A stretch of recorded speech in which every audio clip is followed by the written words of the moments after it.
Dixon smashes 69 ball ton as Durham press for victory. Day 3 began at New Road, Worcester, with the home side in all sorts of trouble after Ben Stokes' epic century the day before. The Pears 169 for 6 and still over 400 runs behind Durham, who'd be looking to wrap up the final wickets as quickly as possible. However, it would be Worcestershire who started the day briskly, with Joe Leach and Ben Cox adding 40 runs as they traded boundaries. But it would be Matty Potts who would strike once more and end Worcestershire's fun, as he took his 6th wicket of the innings as Cox went for one drive too many. This, the third 6-wicket haul of the season for Potts. But Worcestershire's fight back would then continue, as 18-year-old Josh Baker joined Joe Leach at the crease and they added 50 for the 8th wicket.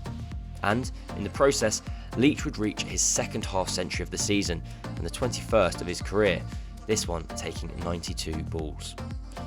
However, the partnership would come to an end shortly after, as Baker was well caught by David Beddingham at slip off the bowling of Matt Salisbury. Lunch would then arrive with the score at 280 for 8, Leach unbeaten on 62, with Worcestershire still 300 runs behind. Potts, the pick of the bowlers once more, his figures of 6 for 51 without doubt the standout performance.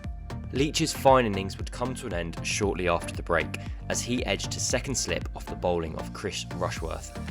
The final pair of Adam Finch and Ben Gibbon added a further 29 runs for the last wicket, before Gibbon was clean bowled by Rushworth to bring the innings to a close on 309.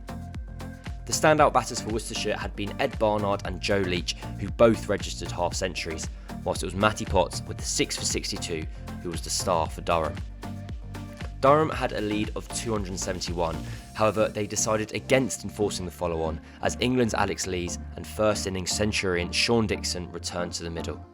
And they opted for 2020 mode, as the two hit boundary after boundary to bring up a 50 partnership in just the 7th over. Dixon backed up his first innings ton with a half-century here off just 37 deliveries, a 50 that included 3 sixes.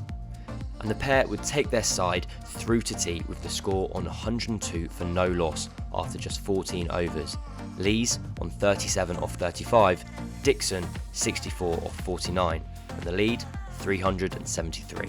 Lees and Dixon continued their onslaught after tea, with Dixon hitting Barnard for consecutive sixes, bringing up a remarkable century of just 69 deliveries, his second ton of the match that included 5 fours and 8 maximums. Amongst the carnage, Lees also reached more sedate half-century, his landmark arriving off 50 deliveries.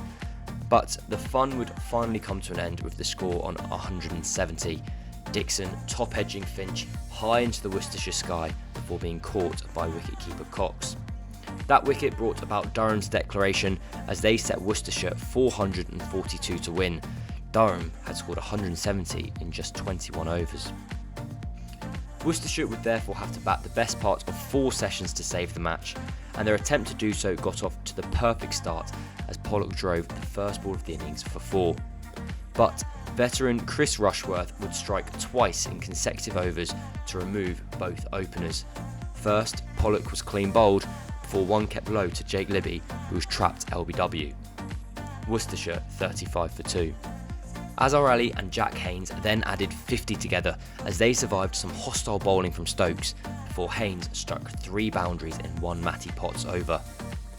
Azhar has had a tough season for Worcestershire so far, but was looking in better touch as he moved his score past 20 and guided his team to the close without any further loss, as the Pears finished day 3 on 85 for 2.